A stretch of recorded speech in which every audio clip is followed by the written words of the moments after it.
Call this meeting of the Special Ed and Alternative Ed and Early College Subcommittee to order. Can you please call the roll? Mr. Agia? Here. Mr. Costa? Here. Mr. Corey? Here. If everyone could please join me in a salute to the flag. I pledge allegiance To the flag of the United States of America and to the republic for which it stands, one nation, under God, indivisible, with liberty and justice for all. Pursuant to the open meeting law, any person may make an audio or video recording of this public meeting or may transmit the meeting through any medium. Attendees are therefore advised that such recordings or transmissions are being made, whether perceived or unperceived, by those present and are deemed acknowledged and permissible. First item is citizen input. We do have one citizen input, which I will read. Good afternoon, members of the Special Ed Subcommittee. As a concerned member and taxpayer in the community, I would like to know why the superintendent refused to sit on the South Coast Collaborative Board, which would have saved the school district and the city hundreds of thousands of dollars. I believe the lack of fiscal responsibility for no good reason is a disgrace to the community. And as usual, we have a policy, and our attorney had advised us on certain things can't be said based on our policy. So thank you for that, Mr. Dias. We're going to try to respect everyone's time and try to keep the best we can to an hour, thereabouts. So if we can go through our presentations as quick as possible, to open up options for time, but please feel free to share whatever you feel you need as we go. We're going to take it in order. Does anyone have any specific needs that they got to get out earlier that we need to change the order? No? All right, so the first item is the special education update. I'm going to turn it over to Mr. Loesch. So, thank you everybody for coming tonight. I appreciate the audience and to be able to hear the update. As you receive the update for the strategic plan as well as the cover letter accompanying it, I want to say as a department, I think we've really been able to grow over this past year despite kind of some of the what would be setbacks in normal times due to COVID. And right now, in particular, and I know I bulleted it on here, we're really making a push to increase the amount of specialized instruction that really is occurring in the district. And a lot of feedback from principals, teachers in classrooms, our joint union committee, the piece has been is that, when are we getting the training to really move these things forward? So I think that has been a significant priority this second half of the year. We've met with several vendors and are looking to move several contracts forward to school committee for approval that will bring that expertise into the district and train our folks to really be able to provide a high level of instruction that our students need, and looking really just to overall meet their needs in a more comprehensive manner. The letter here, so you know, is just things that weren't necessarily incorporated into the strategic plan, but adjustments we've made over time as they've arisen and come to our attention. For example, one of the things that's a very minor example is the mobile device management system. We didn't realize we didn't have this in the district. And this was both a time and money-saving effort piece for our assistive technology folks to be able to manage our iPads and our Chromebooks throughout the district for our students with special needs, but giving them the capacity to be able to individualize those items for these students is critical. We've also really increased our technology tenfold over the past 2 years. We recently got the 274 grant, which we're making another push, especially for our students who typical Chromebooks don't necessarily meet their needs. We've grown our iPad amount for those students who need that level of technology in order to access and communicate within their classroom settings to meet their needs, and with also the support of Dr. Malone and the assistive tech line that he created, we've really been able to grow this across the board. Overall, we are really also, I am very excited at looking at the BCBA and cluster coordinator positions that we added through the budget to really help develop and grow our programs and teachers. I think this is really going to be a breakthrough for a lot of our programs in looking at means of support to get that level of expertise in there to move our programs forward, and especially in particular their instruction. We're going to be moving forward to creating internal mechanisms to meeting with all of these schools to bring them together to share best practices and making sure that's happening across the district. Because right now, I think one of our issues that we're facing as a district is a lot of our programs work in silos. and they don't have that opportunity to collaborate. So we're going to be looking to put those structures in place for them. And we're pretty excited for going into ESY this year. We are still going to have a remote instruction component, which has been mandated by DESE. We are going to really push for as many families to be in person as possible. As we know, remote instruction for a lot of our students has been a struggle, to say the least. But we're really looking to think outside of the box to better meet their needs in the current and also for ESY. And we're expecting, a solid turnout in terms of student attendance of probably at least 200 students. And also looking at those portions of collaborating with some of our neighborhood schools, who will be holding summer programs as well, as we may look to diversify our sites as well as our classroom instruction for students with disabilities throughout the district, to also be able to provide them a more inclusive experience, which has been a piece that's missing so far in that element. Looking at the fall, I think we're putting ourselves in a much better place than we have in past years, especially looking at potentially having full students back in front of us in person, really increasing our level of specialized instruction and support to students, and prioritizing that is going to put us in a good position to address things like learning loss and students who may be having social emotional struggles and behavior when we look at a fully return in September of 21. Any questions? I do. Mr. Corey? So, Michael, when you said that you're going to share best practices, when you guys do PD, you do so as a department. Yep. And is a lot of that dialogue crisscrossing with all your people? It is with our internal department folks, but a lot of these positions few of these positions who currently exist don't necessarily get invited to that because they're more school-based. This is going to be looked to have a separate structure during the school day where we can bring these folks together to collaborate on best practices and move really their programs forward as a group. One of the biggest challenges I've seen pass in my career is looking at when our leaders of these programs don't have that forum to share and exchange ideas. They end up working in silos, which we know doesn't promote retention and also usually creates great frustration when they don't have a peer or group to bounce ideas off of as well.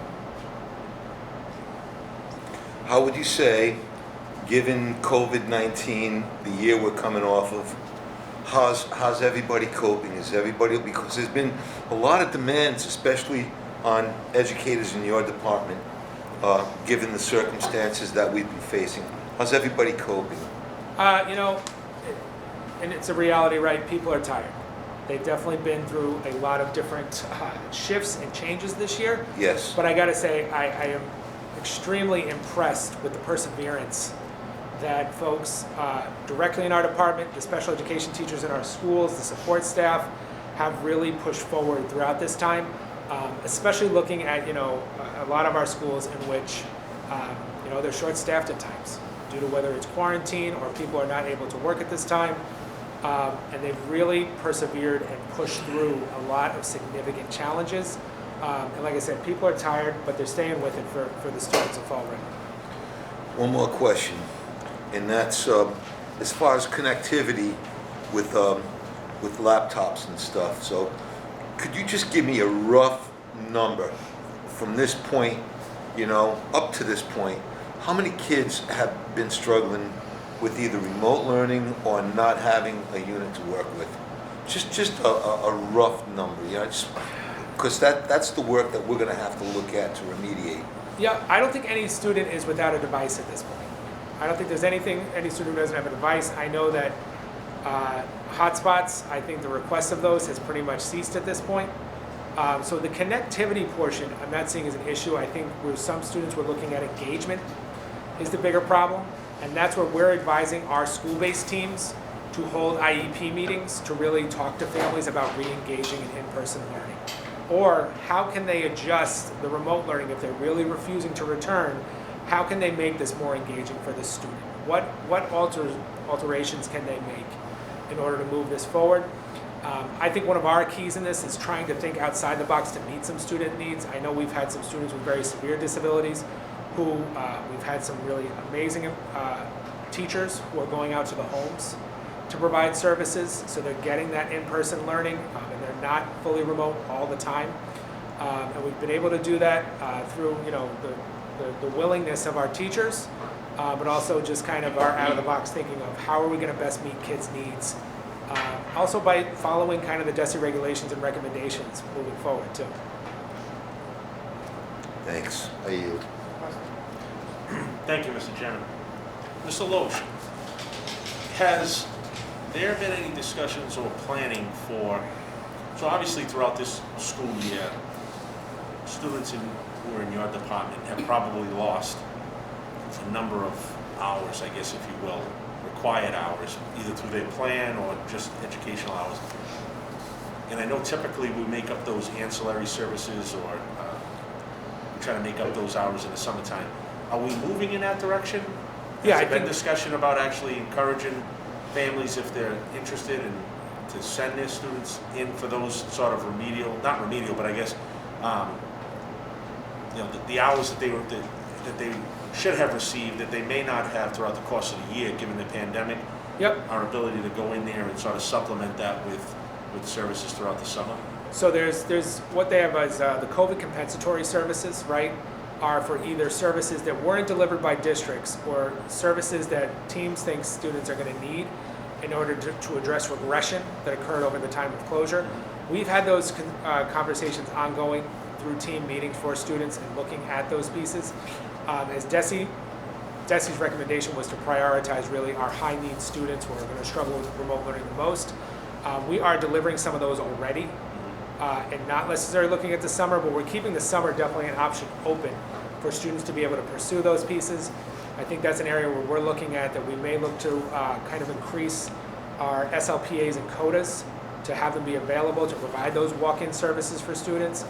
And in addition, we're going to really, like I said, one of the things with schools having a lot of programs in the district, we're going to try and think outside the box and also send these folks to some different sites instead of just the typical ESY site, so that students who need those services or they need that COVID compensatory piece are going to be able to receive them where they're at instead of having to come all the way to us or go to 2 different sites. You know, trying to remove that barrier so we can make sure it happens for them. That was the word I was looking for, compensatory services, not an ancillary services, but exactly what I was getting to, the compensatory services. The lost time that they would have received throughout the school year that they may not have had the opportunity to receive. You know, I raised the issue of summer because I think people will become more comfortable, I guess, if you will, as we move towards or through this vaccination period where more and more people are becoming eligible for it and obtaining it. And so I don't know how quickly you can turn around the option for those services throughout the summer, but I like the idea of having it in multiple sites for a couple of reasons. One, it may be a transportation issue or access issue. Exactly. But it also gives those families that flexibility. That if you're closer or you're able to, for whatever reason in the summer months, maybe your son or daughter's staying with a relative throughout the summer, or for childcare issues, they're staying with another family member, they may have access to one of our other buildings that they may not be necessarily assigned to. So I like that piece, but if we can just, you know, I feel awful, not just for students who are receiving special needs or special ed services, for all of our students. I mean, I wish we could provide, and maybe there's an opportunity for, I don't know if you'd call it compensatory services, but services for even our regular ed students who obviously have been at a disadvantage throughout the whole school year. Yep. To offer up more in-person direct instruction throughout the summer on a voluntary basis, and whether that's students we identify as our most at risk, or if it's just by lottery, or if it's based on just simple interest. I would like to see that happen. Not just for our special ed students, but you know, I've always felt a level of confidence that the department, the special ed department's in good hands with you, Mr. Loesch. Thank you. That hasn't changed. So keep marching forward with your vision for that department. I like what I see and hear coming from that department, and so keep up the good work. Thank you. It's actually amazing timing that you mentioned that for the general ed students, because I know there is a planning meeting today for, I believe, K to 5, and looking at sites for summer, not necessarily remediation, but like summer programming that is going to address some of the learning loss, but also give students an engaging experience that's, you know, a combination of like school and camp. And if it's for space, or availability, maybe it's transition grades, where Yep. some of those students would have lost some of the skill set needed to move on to the next level, and maybe we can ramp them up so they're ready to go in September. Whatever the plan will be, it's been horrible, and from where I sit, and I'm sure as educators and people who are in buildings watching this go on, it's probably been upsetting to all of you to see the loss of some of the education they would have been getting in person throughout this year. It's no fault of anybody here, but I'm glad that planning meeting took place, and hopefully we'll be able to roll that out for families. So with that, Mr. Chairman, I yield. Thank you. I had a question on the, so the two-pager is an update, and then this is the update on the strategic plan is basically the Walker report. Yeah, I see the references back Yep. to the Walker report, Yeah. so I understand that piece of it. Is there anything, and I might have asked this at the last meeting, that is in the Walker report that is a priority item, let's say, that's not in this particular piece? Or is it pretty condensed? I would say that in creating of the strategic plan, I almost hit probably every single piece unless we already had something in the process or already happening. This was really based off of the feedback from that and also kind of the interview process with principals and teachers. So I think we hit the majority of the recommendations within the report as well. We paid a lot for that report, right? And they did a heck of a job, and we got a lot of good feedback in order to create those next steps. I'll say we've definitely made some curves here and there, definitely due to COVID, but I think we're on the right pace. Yeah, I liked it because you laid it out, and without having meetings, we can get a quarterly update and not need to go rehash the whole thing. So I do like what is here. I did try to go through it, and I was confused a little because the timing in the fall, the spring. So at the next, over the next several months or whatever, if we could maybe, if things are already completed, Yep. maybe try to reformat this a little bit so we Sure. can see where We in could definitely- progress, we've met, so that we can get a little easier, clearer. We could just also remove some of these pieces out into separate sections of where we're at, which each of them, and that should provide you those pieces. Yeah, it's not the context, it's just Yep. I how hear it you. looks, it might be a little smoother. I know you talked about the BCBAs, the cluster coordinators and all that. What is the hiring process for that at the present time? And are we still waiting? I haven't seen those advertised, but I'm not 100% looking We at are it. still waiting. They are going to be negotiated with the FRAA and kind of where that will land within the union. But I know those are coming up very shortly, since I believe they just completed the last version of the previous MOA, and those are supposed to commence very shortly. But we are extremely excited to get those up. We have a lot of in-district staff who have already expressed interest in some of these positions, which is great to hear because we have a lot of expertise within our district that we're going to look to utilize. So I'm hoping within the next month or two at the most that we can get these up and posted, because we've got a lot of interest and we want to capitalize on that. Yeah, I couldn't agree more. I think that we're going to need good people. We have good people in-house, but we're going to need good people to recruit from outside as well. Agreed. And if we wait too long, now is already a lot of people getting hired. Yep. So if it's a matter of waiting for the budget, I personally would disagree with that. So, to finalize the budget, I feel like we know what we have, post these things sooner than later would be my recommendation, or bring up something at the meeting on Monday where we can give authorization if we have to, but if we wait too long, we're not going to get those folks. Yeah, I completely agree. We also, we don't want to put our schools, in which we're taking people from, into a compromised position to fill those teaching positions as well. So I agree. The sooner we move on these, the better. I have two items. One, I tried to get at a full meeting. I was a little confused on the assistant director and the Durfee special ed supervisor, maybe, whatever the terminology was. Yep. Can somebody just take us through maybe the last year and a half, like something, I think something changed where we were told it was, a position was at the high school, and then at one of the meetings it was, well, this is half and half, and I just want to get my head clear on, like, what do we have for our administrative structure? So I'll say this, the current position itself, right, is supposed to be split between Durfee and half between our offices. In the portion of our offices, they're also supposed to support RPA.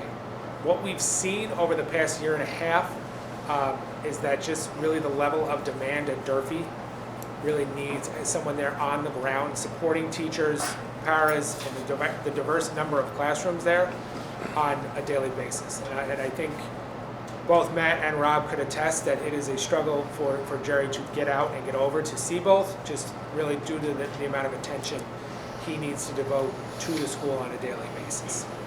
I think one of the reasons we're looking to move on with the secondary position, that supervisor, is that so that there is a devoted person who is overseeing RPA and then also supporting Durfee from the compliance perspective, and also from a professional development lens, which is going to help as well, and kind of move that work forward and looking at more of a true district administrator position and supporting all of secondary education and not as much boots on the ground, which really Jerry's done a fantastic job in supporting those classrooms and teachers, but this is more of really that district-based administrator's position. But is there another person in that role? Currently, There was another name of somebody that I never heard of before that was in sort of a assistant to you, or that may be a little confused. I always thought we had like the position you're referring to, Jerry, was like the high school supervisor. That's Yeah. how I would always look at. Yep. But then at one of the meetings, it was said something about an assistant to you. You're talking about the same person, should have been doing all, Well, I said that position that's proposed for this budget is going to be solely out of our office to support the secondary level. yeah, you're adding one, I get that. Yeah. I'm saying But the there's no current, like assistant. what we currently have is just the same as it's been for Yes. 3 years or whatever. It's basically the high school supervisor position. It was Yeah. vacant for a while, and then he's in it. There's not another half and half piece of something else, so No. I didn't miss that. So you're just asking for a district-wide person so that person can stay in the trenches a little more? Yeah, exactly. Do you have any questions on that, or was that? My last comment was on the, like, caseloads for all of your people. Are they, I think I asked this at almost every meeting, are they good? Are they, as far as like overwhelming with paperwork and running meetings, or are you still up against it? I think one of the things, especially looking at, in particular, the team chairs, we want to make the eventual shift, is what we put in the plan, right? They are really overseeing all the meetings for the district. That is the eventual goal. We did add that one position for next year, which will help tremendously in terms of the current status of things. But their caseloads, I will say, are a little high. But I think they're also looking to renegotiate and have a new lane in the contract, which will also provide them a higher level of support and more time to do their job, which I think is one of the critical aspects. One of the things I'll say is that we ask them to come in the same as teachers, and it takes them a lot more time to get off of the ground and running. So that's one of the things we're going to propose and look at differently for them, is to give them more time within their contract to be able to move those things forward. So I can't say it's necessarily perfect or where it's necessarily where we want it to be at this time, but we're making growth and progress. Mr. Pastor? Can you do me a favor? Be a little more specific when you say a little high?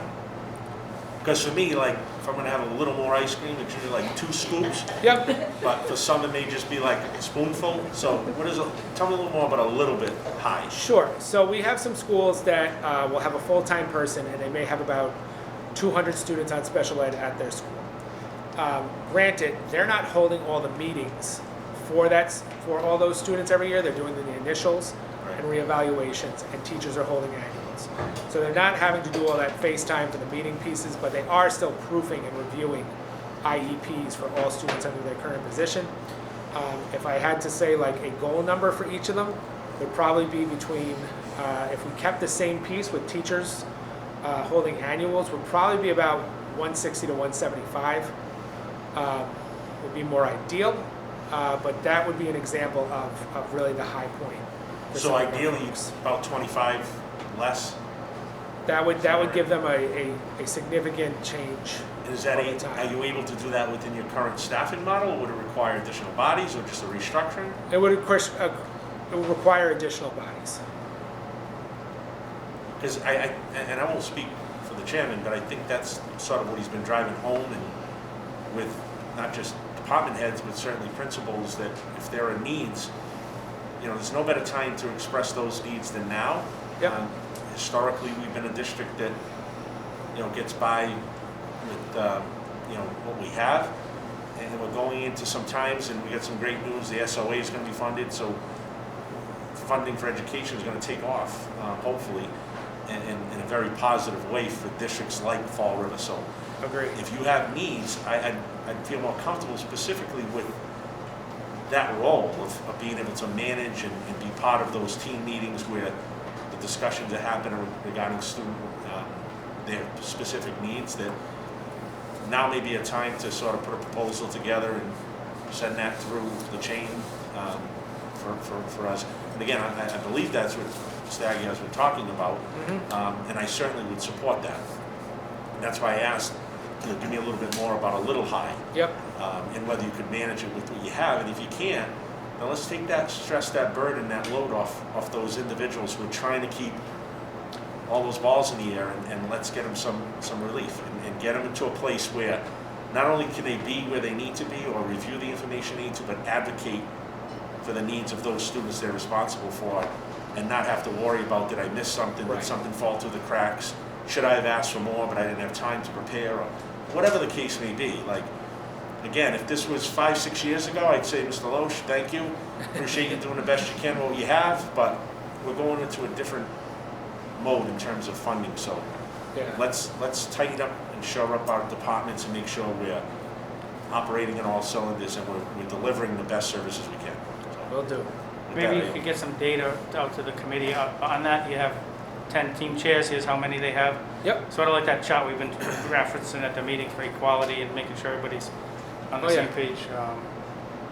My last thing, and it doesn't have to be a discussion because I think it's bigger, but I do think it's a special ed issue, was I mentioned at the last meeting about inclusion and only being in English and math, and I think that kids that have needs, their needs don't go away when they're in social studies and science, and I think everybody at the table understands that.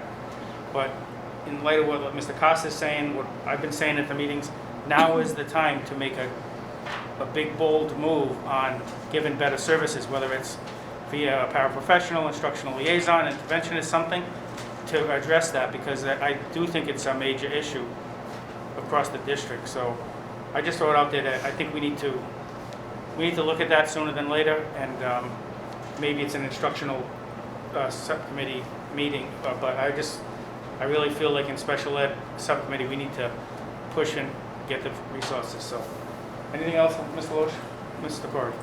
I'd just like to report out that earlier today I met with Ms. Loesch and the people from South Coast, Southeastern Massachusetts Educational Collaborative, SMEC. And that's a step in the right direction that special education department is going into. We were talking about specialized services for autistic students this morning, which is a very, very important direction that we're facing now and that we've never really accomplished in years past. I've been separated from my job now since 2015, and I don't remember us having really direct specialized services for this realm of type of student. And so I'm very excited over the fact that we are growing both intellectually and departmentally to have these collaboratives by our side and to be able to offer these specialized services.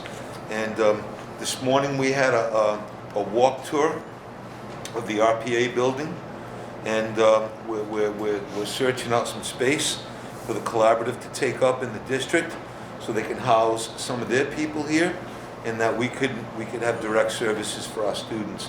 So that's a win-win. And I just wanted to report that out. And thank you, Mr. Loesch, for pointing us in the direction for SMEC, and I look forward to our future work with South Coast as well. Thank you very much. I yield. Thank you, Mr. Loesch. Thank you. Next on the agenda is early childhood, and I'll turn it over to Mrs. Farias. Thank you.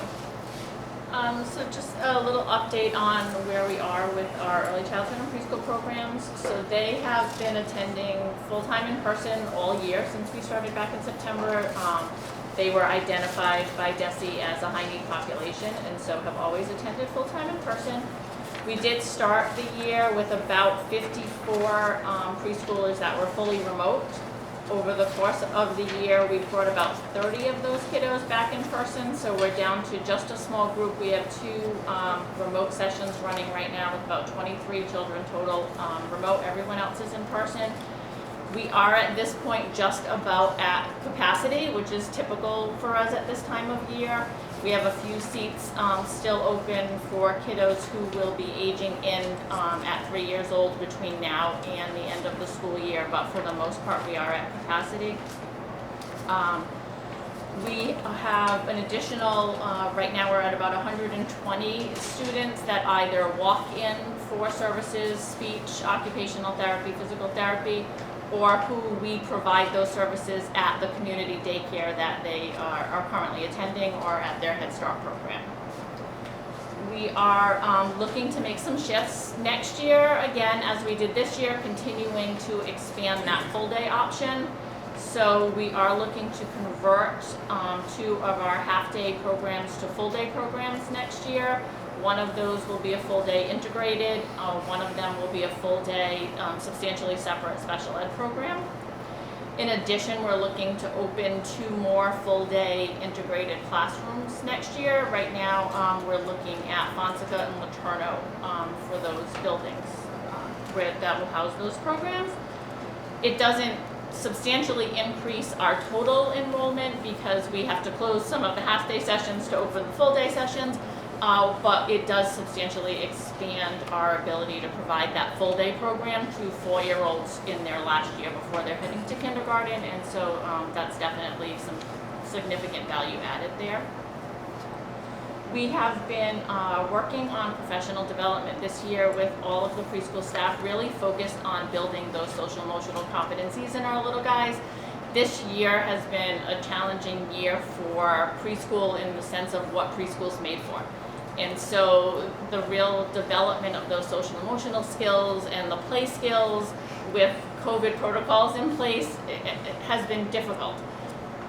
What we're seeing is on the child side, it looks okay because our little guys are egocentric, they like their own stuff, they like to be in their own space, and so they're handling it pretty well from the outside looking in because they're getting things exactly the way they want them. They don't have to share, no one's touching their stuff, but they're not developing those skills that they need moving forward. And so we're really expecting to see, as the restrictions are lifted and as we move into a more typical school year, that this year of restrictions and this year of kind of social distance for our little guys is really going to hit them hard in what those skills look like as they continue in preschool or as they move into kindergarten next year. So we've really been working with all the teachers and the paraprofessionals on, how can we continue to develop those social skills even with these distancing protocols in place? And then how can we work to get our classrooms ready come September to really go back and start reteaching and teaching hard these social skills for our little guys that have not had those experiences over the last year. A couple things, one other thing before the end of this school year that's happening is last year we were not able to hold our citywide literacy fair because of COVID. It generally takes place in April. It's aligned with NAUIC's Week of the Young Child, which actually has its 50th anniversary this year.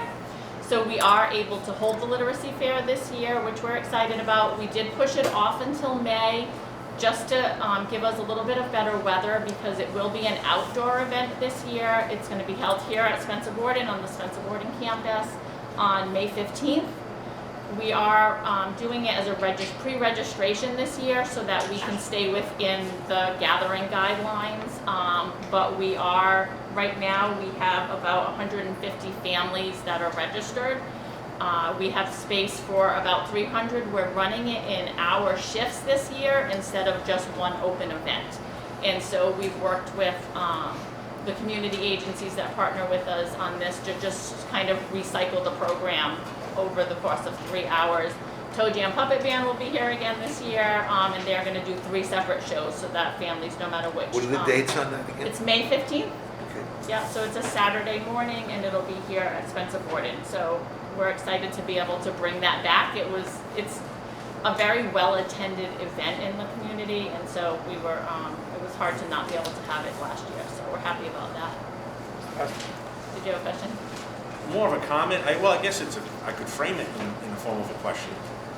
Is it possible to, and I know logistically it's probably difficult enough to put on one particular location, but is it possible, or has there been consideration given to splitting it and doing a school in the south end as opposed to one here? Again, when I think of things like this in, interest, I also think of access. And do our families in the south end of the city have access to come up here to this campus on a Saturday morning and experience it? Or can we do that in a school in the south end where we make that a little easier in terms of their access to it? Yeah, So, typically it's at Cuss, okay. and it's indoors. We did look at, the space just doesn't really, our vendors and the agencies that we work with weren't comfortable with an indoor event this year, and so looking at our outdoor space is how we landed at Spencer Borden. It was really the place that had the best parking and outdoor access to be able to hold that large of a group. But now I hear what you're saying, and having multiple. Yeah, even if it was a local park, a city-owned park that we did it at, again, and I'm not putting more on your plate. I know logistically it's difficult enough to pull off one event successfully, let alone now break up staff and resources and do it twice. But if you feel as though access is an issue and families would like to join and they can't, then maybe consider doing, more than one if we can, or do one on the 15th of May and then maybe one in the summertime. I don't know. So we are looking at planning another event for the summer, more Okay. focused on the transition to kindergarten. Okay. But it kind of targets many of our same families. It's a lot of the families that we work with through our Play and Learns and the Parent-Child program that we hit. And so we will be planning another event for the Welcome to K event, and so that we can definitely look at location. I just think if one thing is sort of held consistent or run, pretty consistently, is that access, is that availability. Can I get to where that event is? And for some of our families, that's real, and exacerbated now even more so by the pandemic and other barriers that are in place, and finances, and you name it. So, I'm looking forward to it. Sounds like a great event. I mean, this campus has notoriously put on some great events for children, whether it's Spencer Borden, it's field day, or other activities. It's usually packed out there. So I'm looking forward to it. I just raised that because if we sort of lose sight of the fact that we do have families, unfortunately, that need the services or would like to access them, they just don't have that ability. So, but thank you. Yeah, absolutely. Mr. Corky. Oh, Kristen, I just want to praise you for your collaborative work with the Committee on Early Childhood that there is in the city, spearheaded by Joanne Sprague, and supported in full by the Chamber of Commerce with Michael O'Sullivan speaking loud on their part. I've been to their summits, their meetings, their presentations. They know that the science speaks loud and clear to bring early education to reality. Pre-K, they can reach a child. I feel a 4-year-old is completely malleable, like clay. You can really work a 4-year-old. They're going to listen, especially with good role modeling. They're going to listen. Now, I'll tell you why I'm saying that all of a sudden. Even after all of my study on early childhood, it's not anything tangible. It's something that you feel. So I was with my 4-year-old granddaughter 2 weeks ago. They live far away from here, but I happened to be with her, and she wrote me her name, and she gave me a little note paper where she wrote her name, and it was very legible. This is a 4-year-old girl, and it blew me away.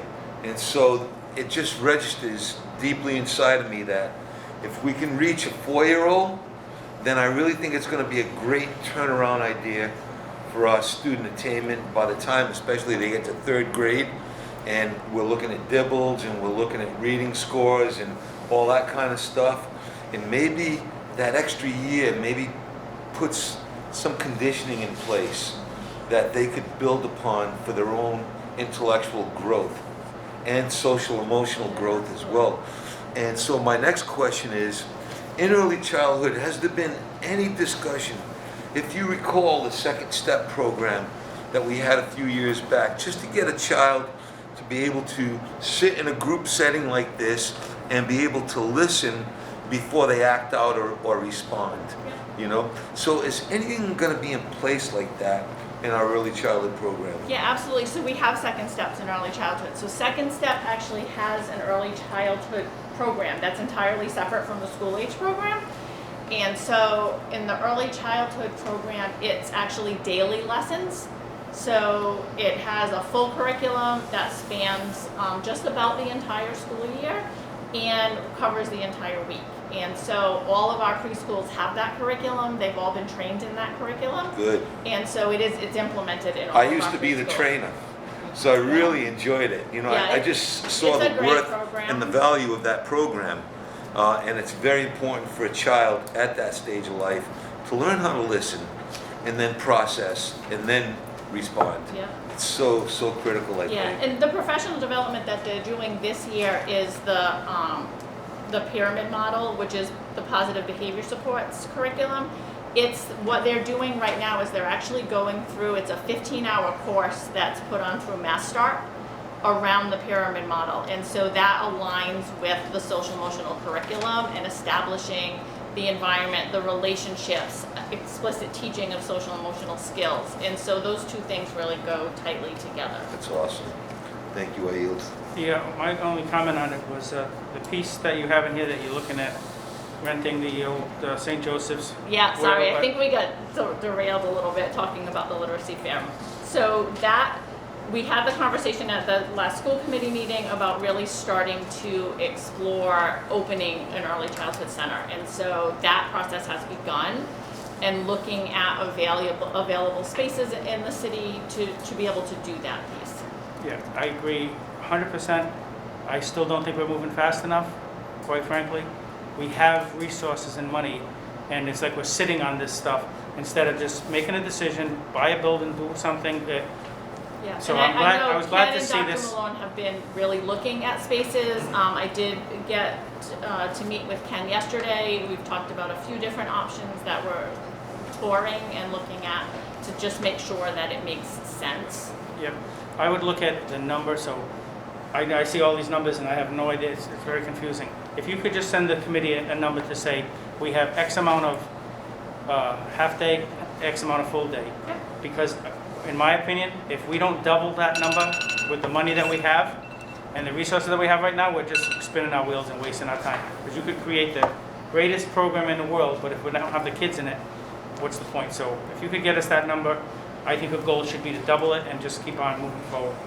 Mr. Costa? I'm glad you mentioned that. I didn't want to let the cat out of the bag, but I was with the superintendent last week in his office when he was on the phone with the superintendent from the parochial schools here in the city. And then he also followed up with a call to Joanne Sprague. Yeah. So I know that conversation is happening because I was witness to it. So I think it's a great idea, and I agree.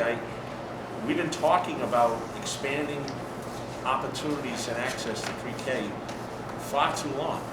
And I understand that physical space is one of those hurdles we need to get over. Sure. And we have to factor in a lot of the logistics that go along with putting students in that particular place. I didn't realize that it needed to meet certain criteria by the state in terms to qualify for a space that you can conduct early education. And so, I thought, listen, if we get an available building like the Children's Museum, great, kids love museums, right? Let's put a couple of classrooms there, but then there's that regulatory lot to stuff think that goes about, on that you gotta check the boxes before you can actually open it up. So, but I agree, there's a sense of urgency here, there's a great need for it, and I'm at least, thrilled to see that the conversations are starting. Let's keep our foot on the accelerator with that. We talk about some clay, I won't get into it, we all know. You build a strong foundation, you start there, everything else falls in line. If you got a foundation that's shaky, well, we know what happens. And unfortunately for some of our students, we see that at the later grades. And then when we backtrack their educational history, we realize that foundation, they either got a late start or the start they got wasn't the appropriate one or wasn't sufficient enough for them. And then we deal with the rest that goes on through their educational history. So I'm on board. Bring me a location and a recommendation for staffing, and let's get it done. Yeah, we're hoping to be able to get that to you as soon as possible. Mr. Corey? Yeah, I just wanted to follow up on your line of questioning. I was at a couple of schools last week, and one of the schools, we were looking at the library, we were looking at additional space in there, all with the ideas of, oh, we can do an early ed class here and here and here. So the conversations are absolutely happening. Ken's notating everything, Ken's building a log on it, and I think that what they're going to try to do is present to us, you know, the best possible way to move forward with that, but it's very much on the plate. With that, I yield. Do we have a lot of kindergarten students in Fall River that don't choose to go to kindergarten? Do we have any data on that, and how would we? What do you mean don't choose to go to kindergarten? So, if you don't want to go to kindergarten in Massachusetts, it's not the law, right? Right. How many kids are in that category? Honestly, I don't think we have many. This particular year, we have a handful of them because parents delayed kindergarten because of COVID. And so, generally speaking, we don't have a lot of 6-year-olds that enter not having attended school before. This is going to be the first year, I think, that we're going to have a core group of those kids simply because parents didn't send them because of COVID. Do we have access in X2 to get that data to find out how many of our first graders Never been went in to kindergarten? I'm not sure. I'd have to ask. I'm not. Yeah, I'd be curious to see it. I think it's an issue across the state, my personal opinion, in that everybody talks about early childhood. The first thing you got to do is make kindergarten mandatory first, Yeah. before you start talking, not in Fall River, but across the Commonwealth. But I was just curious of that number, so if you can get Yeah, it I to know. us. We have some families who delay, particularly kiddos with summer birthdays. Families won't start them, but when they do register them, they register them for kindergarten. Right. And so we don't have a lot of kids coming into first grade never having attended K. I think what we have is more 6-year-olds coming into K. Yep. Anything else? No, thank you very much for your presentation. Next up, Mr. Correa at RPA. Good afternoon, Mr. Agia, Afternoon. Mr. Costa, Mr. Corey, thank you for inviting us. This is an overview and update of RPA that you had asked for at the last meeting.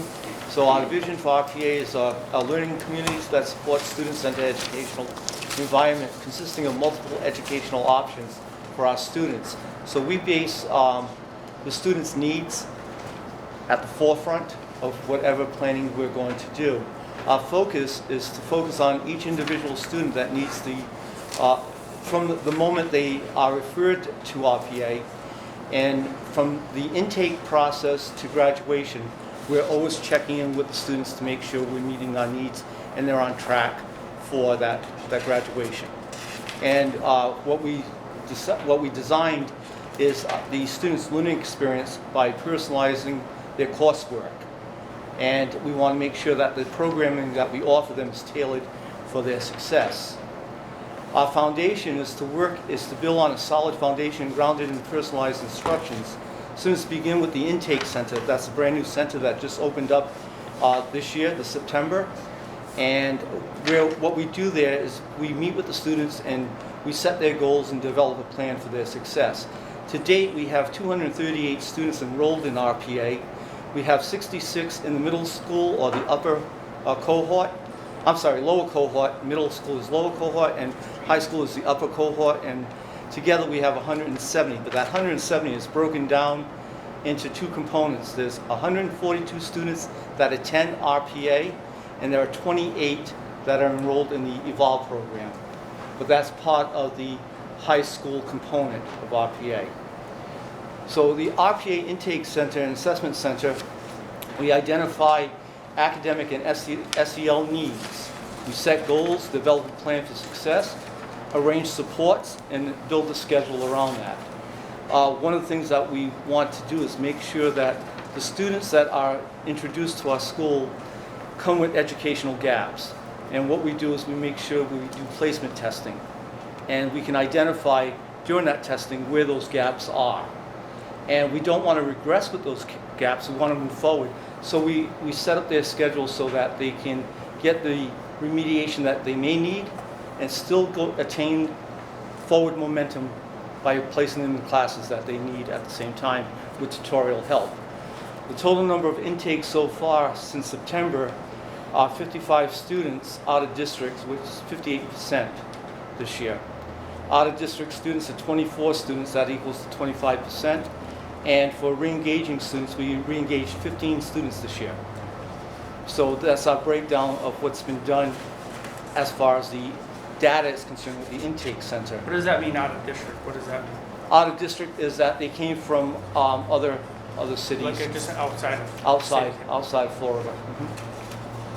So a further breakdown is, we can break that down to middle school. There are 12 students from the intake center that were processed, and from the high school there were 82 students processed and tested and given personalized schedules.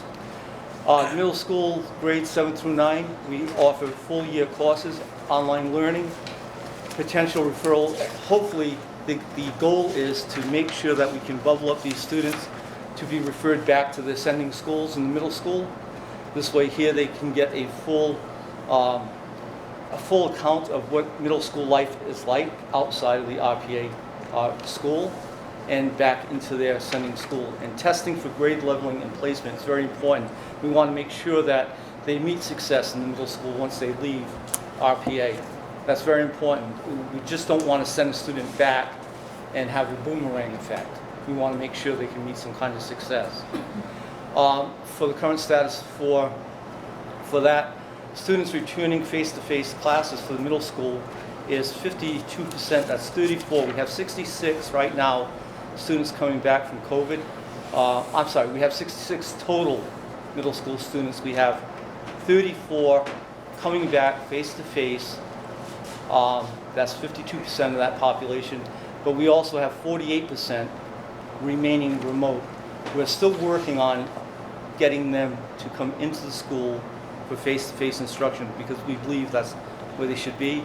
But right now, the parents are choosing that those 32 students stay remote due to concerns for COVID. For the high school, grade 10 through 12, we have the full year course of flex scheduling that takes place. We have potentials for internships and employment that we can roll into their scheduling. So this way here they get both, they have an STE and possibility along with the academic possibility. We also created a new program called CTE After Doc, vocational program, which is using RPA students at Durfee for the cosmetology and construction platform that we just developed. That's been about 2 weeks in succession for the cosmetology, and it's only been about 3 or 4 days for the construction. We just started that, so that's really something that we're looking forward to expanding. Our online learning, competency-based testing, is helping our high school students move forward. We're gaining forward momentum with that, and it looks like we have forward momentum because we have 53 out of the 80 students that are scheduled to graduate on track for that to happen. So we're still offering support for those other students that are a little more reluctant. So we're making sure that our outside tutoring services, our CEC center, is reaching out along with our SACs and supports, our school support system staff. Total enrollment, like I said, is 170. Face-to-face class for the high school is 51%, that's 86 students. And we still have 84 students that still wish to remain remote for remote learning. Again, we're still calling every week to make sure that we can try to move some of those remote people back in to give them the support they need. We're not just leaving it at that. We want to make sure that we're giving parents multiple options and students multiple options to coming back to that face-to-face environment, which we know they desperately need, especially in our school. So Community Engagement Center, our Community Engagement Center took on a new role this year, just started with the collaboration. I kind of highlighted at the end of the slide, collaboration with the CTE After Doc program, and they're working in conjunction with the guidance counselors and the staff at Durfee to help identify students to go into the CTE program And Drew, would you like to expand on that a little bit? Sure. So for the Community Engagement Center, one of the goals this year has been to expand services and really give more proactive, preventative services instead of just waiting for referrals. Kind of reach more students on the front end. So they've been reaching out through emails, phone calls, advisory classes, getting to know students and seeing what their career and academic goals are, and helping with the recruitment process for the CTE After Dark. We're also hoping to launch what we're calling a workforce development exploratory program for all the 9th graders at RPA, where they'll get some job readiness training, they'll get exposed to some of the internships and the CTE After Dark programs that they'll have access to as they continue their path towards graduation. So that's an update on Community Engagement Center. Durfee After Dark CTE program for RPA launched with 2 CTE pathways, construction and cosmetology. Right now, in the cosmetology pathway, we have 8 students. Again, we targeted 10 for this program, and we have 8, which is a starting point, especially now. It's difficult to try to get students involved because of the COVID situation. We have a lot of kids out of the school, and to try to get them into a pathway like this at this particular time is difficult, but we did manage to get 8 into the program. And with the construction program, we did manage to get 3. And we just brought a new one in, so now we have 4. So that's a win. One is a win as far as the type of environment we're trying to move these students in and restructure their thinking We're of learning this year. We're seeing for CT After Dark really like a rolling admissions this year due to the context of COVID and having the March-April kind of launch date. So as Rob mentioned, construction started this week. We're up to 4. We're hoping to add like 2 or 3 more next week, and then as we continue to roll through May and really get a core set 10 to 12 on track in these cohorts by the end of the school year, and then expand in September when some of the COVID restrictions relax. Now, the CTE program really depends on a flex schedule. These students have actually flexed their time, so they may come into the school a little later because their day ends at 5 o'clock. Their CTE program starts at 3 at Durfee and ends at 5, so we backtrack to make sure they have academic time equal to that time, and not totally exhaust them out by putting them through a full day of scheduling and then adding 3 more hours to their day. So we use that flex scheduling, and it's part of their coursework. RPA's impact. How can RPA make a difference in a student's life and success? Well, family engagement. We make sure that the family's involved, or try to get the family involved as much as possible, and we try to we incentivize that at times so that the parents do take an interest in their students. Rigorous personalized instruction, very important. That's why we do the testing that we do at the time of the intake, so we understand what the student needs and what we can do to help that student succeed. And engaging content and delivery. We try to make sure that all our students are engaged some way, manner, or form, and whatever supports they need, that supports are given to them throughout the day. And interventions and supports could be anything from the tutoring center, the People Incorporated Tutoring Center, to the special ed teachers that are needed, to the SACs to offer SEL support throughout the day. So we want to make sure that all those student is serviced throughout.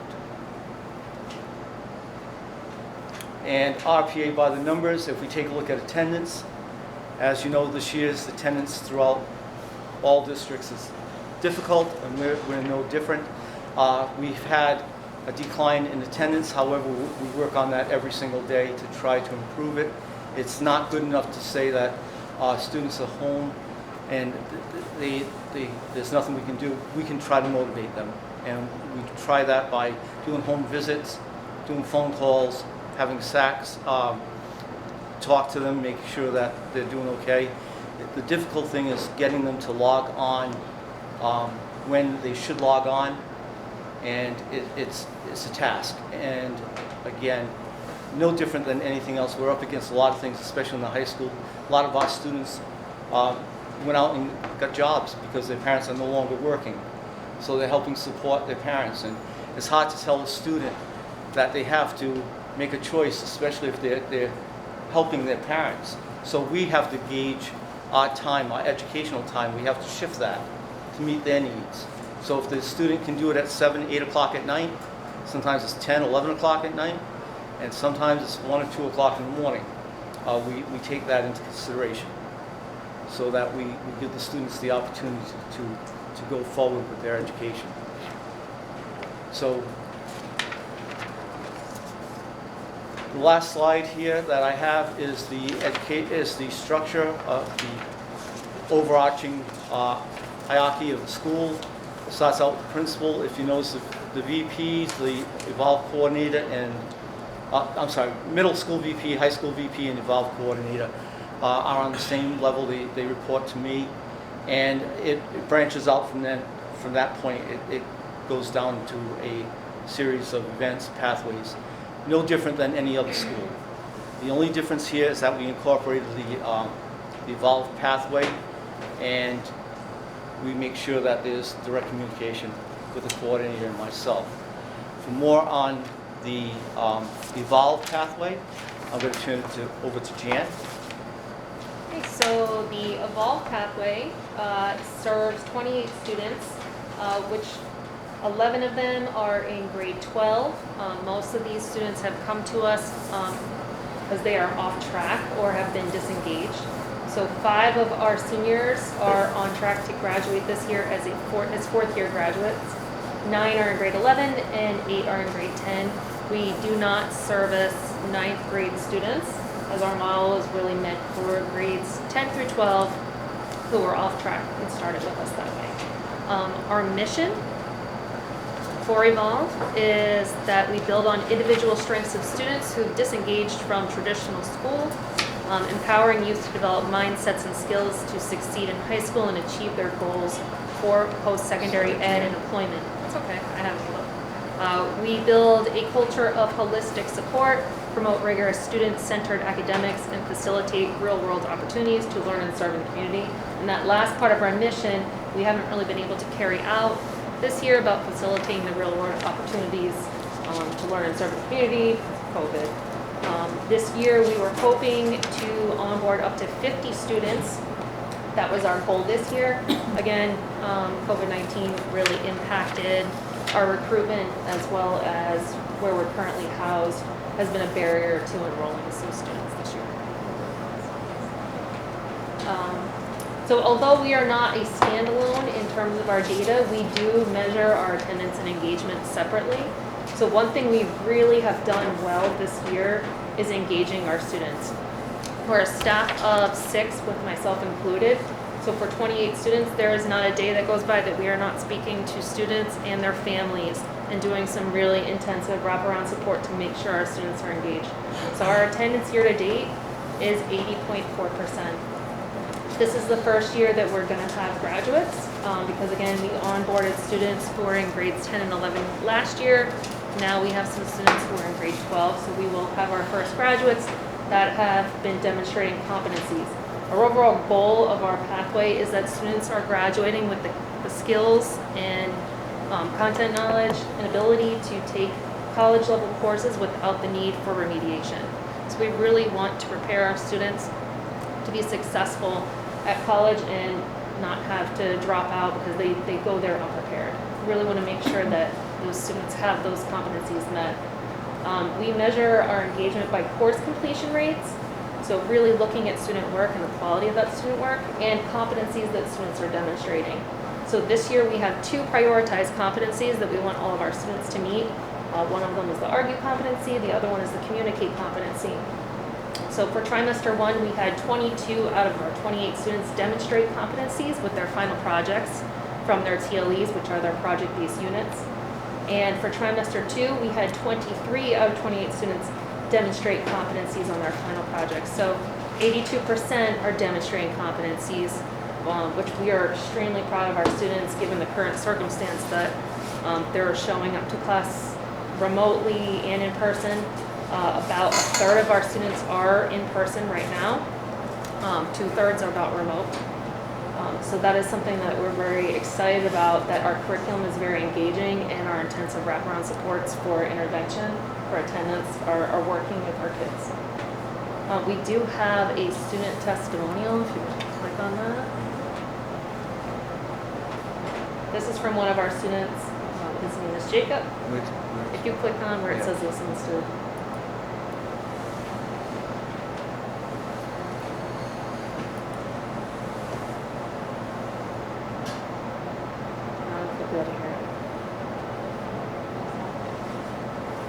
I don't think you can hear it. The Basically, volume coming from the laptop. Yeah. I guess it should be.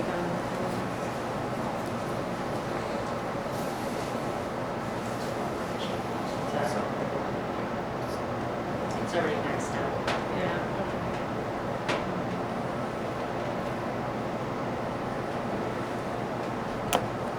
The speaker's outside. It's not. Oh, don't worry about it. Tell us what he Okay, said. so what he's saying I was is, gonna say. What did Jacob say? basically that he really likes the Evolve pathway because it's a smaller, more intimate environment, and social emotionally, we provide a lot of additional support for our kids. The students that we have in Evolve fit a unique profile. So our students are off track, but a lot of that is due to just being overwhelmed in a really large environment without enough social emotional support. We have a lot of students that exhibit anxiety or depression. They have a lot of strong aspirations to go to college and pursue their careers and their passions and interests.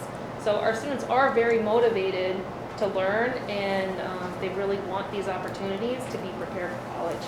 And that's kind of what Jacob is saying here, is that he really likes how in this environment he's been able to thrive, where in other environments before he was overwhelmed and he wasn't given the right support. So under the right conditions, a lot of our students are thriving because they have that additional support and wraparound services that are really helping them academically and social emotionally. That's what he was saying in our meeting. Thank you. Mr. Corey. Thank you for that presentation, both your parts. So, Jen, when I first started teaching back in the 80s, I also worked on a grant program called a circuit program at Durfee High School. It was the same philosophy. It was a school within a school. So we had X amount of students, and most of those students were coming from environments where they felt overwhelmed to be in such a large high school.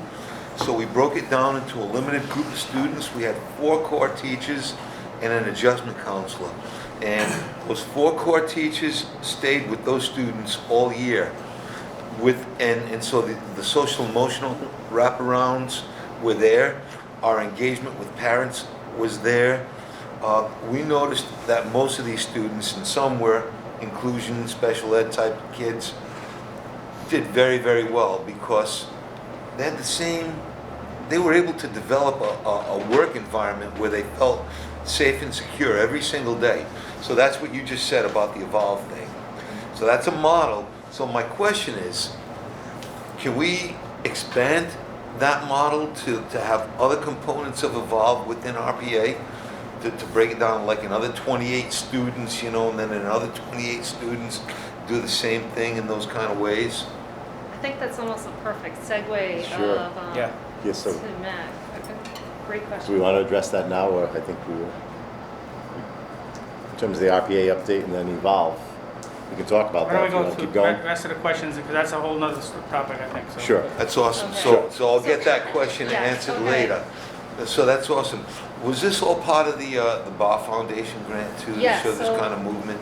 Absolutely. So we do operate, we are funded in part by Bard Foundation, and again, it's the Doing High School Differently grant. So part of our pathway is we are competency-based, and what's different about us is the type of learning, the curriculum, the smaller setting, different culture, as what you're speaking of here. That's It works. it's working. It just for our works. students. Because as Jacob would say, I know who I'm going to be with. I'm not intimidated. So I'm very willing to put the work in now because I'm not intimidated. So that's awesome. For Rob, on the Community Engagement Center, as well as the CTE, as well as the new Student Intake Center, which I saw today. I couldn't get much of a feel off of it because I just saw it, but I know it's there. And I'm excited about it because intake is incredibly important, because the referral services that come from intake are important. As far as the Community Engagement Center, how effective has it been with especially the older students who may have dropped out of school and maybe are looking for services if they're 20 or 21 years old or something like that? Can you speak to that? Can I rephrase that a little bit? Sure. Okay. The CEC has been very effective for the older students, whether they be 18 to 20, from dropping out because they've offered internships. So by offering internships to the students, that's allowed them to stay into the school. That's been incentives for them to stay in the school, continue with their coursework, and develop or work towards a certificate through the People Incorporated program. So the certificate programs like the GEDs or the equivalencies? It would be direct service certification, or it would be CNA. Yeah. Those two programs are the most important programs. Yeah, that the they big can need for offer our CNAs. students. Exactly. And by polishing the apple a little bit more is if they continue with the CNA program, or direct services program that they offer, along with completing their coursework, whether they reach the diploma or certification on the MCAS stage, they are offered a job by People Incorporated at the end of the year. So there's incentives. There's incentive there. Now, for the re-engagement student, we try to re-engage that student, and they're given the same opportunity, but at a different level of services. Great. I had the idea 15 years ago about what CTE After Dark is trying to do. So I spent a lot of time working at the alternative program back then. And I couldn't help but feel a little bit jealous that we had Diamond right in our backyard, but I was dying to see these kids engaged with hands-on, so that they could stimulate their intellectual activity, because there was nothing that we could offer them that would stimulate them enough, and so they continue to not do well in school. So the CTE After Dark sounds very exciting. I know it's in its early period, its early gestation right now. I'm sure that next school year, once the new Durfee's, that facility's open, and I think things will really take shape at that point for you, and I think it'll be a great incentive for your students. Are there any, do they have to achieve at a certain level before they can be accepted into a program like that? No, we do put benchmarks that they have to meet, such coursework, if they're in classes, their classwork has to be done. They can't, their attendance has to be that's what I meant. they have to be willing to meet those benchmarks. And what about their behavioral thing? That, it's funny, when the students engaged as they are, the behavior issues seem to become reduced somewhat. Absolutely. All a kid wants is an opportunity to learn and get a job. It's not perfect. Nowhere do I want to say behavior is perfect. Sure. But I will say that it does hamper the unwanted behavior. Thanks a lot. You've answered my questions. I yield. Just 2 quick points. RPA obviously is incredibly important to the district. It's a safety net. And so for some of those students who don't succeed and do well in other parts of our school system, it's a safety net for them. It gives them multiple opportunities, pathways in a very individualized way. And so that'll always be important to foster and educate our kids. And proud to say that over the years, we've strengthened the offerings that we have in the RPA over time. With Evolve, it doesn't surprise me, 80%. And that goes back to the engagement that you and your staff are doing with those students and their families. They're plugged in. They feel that connection to you and to that program. And so it doesn't surprise me that, given the level of attention they're getting, that they're responding in that way. You know, it becomes more difficult, I think, as your numbers grow, and I think Mr. Damaris would say that. He wants all the students plugged in. He wants to have that personal relationship with all of them, but the reality is that school's really big, it's cumbersome, and hopefully the new school will sort of shrink that down a little bit and give him and his staff the opportunity to be in a better educational setting or facility where they can make those connections. But that's really what it comes down to. It doesn't surprise me that to hear your staff and what they do and the time they spend on the phone or dealing directly with those students, that they want to come to school. They want to be part of the Evolve program. And not only are they there, but they're succeeding. So it's exciting. I don't know. I guess we'll hear the next piece of that and how that may expand. But you know, both the Evolve and RPA have an important piece in what we do here. And there are some who've always been in my ear making the argument, well, it's really costly, how many students do you serve? It really shouldn't be that focused. Look through a different lens. How many students do go there and then end up making something of themselves or being productive, whether it's a CNA or they get that high school diploma and they go on and do something with themselves that if that program didn't exist, if it didn't have the staff that you have there, they would have slipped through and they'd be another statistic. They'd be a dropout. And another box that's checked when it comes to Florida statistics. So it's important to keep up the good work, and you know, I measure it by the stories of Jacob. Even though you told it, Jen, I have been there and heard from them, the students, how important the program is to them. So it's working. Keep it up. Call it Jacob's Ladder. I'm sorry? Jacob's Ladder. Jacob's Ladder. I just want to say thank you for your presentation and your hard work over the years. RPA is evolving, no pun intended, but that's what we've been doing. We keep on hearing about different programs. I think you're doing a good job over there, and the kids are definitely benefiting from your hard work, so thank you both. My only question was on the Evolve. I know we're going to talk about it more, but what does a day look like? I might have asked this before, like, you know, schedule-wise for the day. Can you just quickly tell us what that looks like? So our students come in the morning, they have advisory, and we're following a primary person model. So each student is assigned their own advisor, and that advisor works with them on anything from attendance goal setting to academic case conferencing. And what that looks like is really looking at some of their student work and giving them targeted and specific feedback to help them meet a certain competency. So that's the goal of advisory.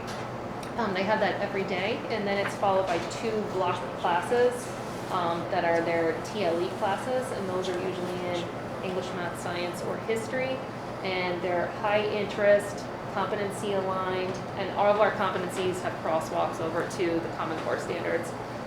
And they are given to us by Spring Point, and we kind of fine tune them and work with our Spring Point coach to tailor them to our unique context and student population.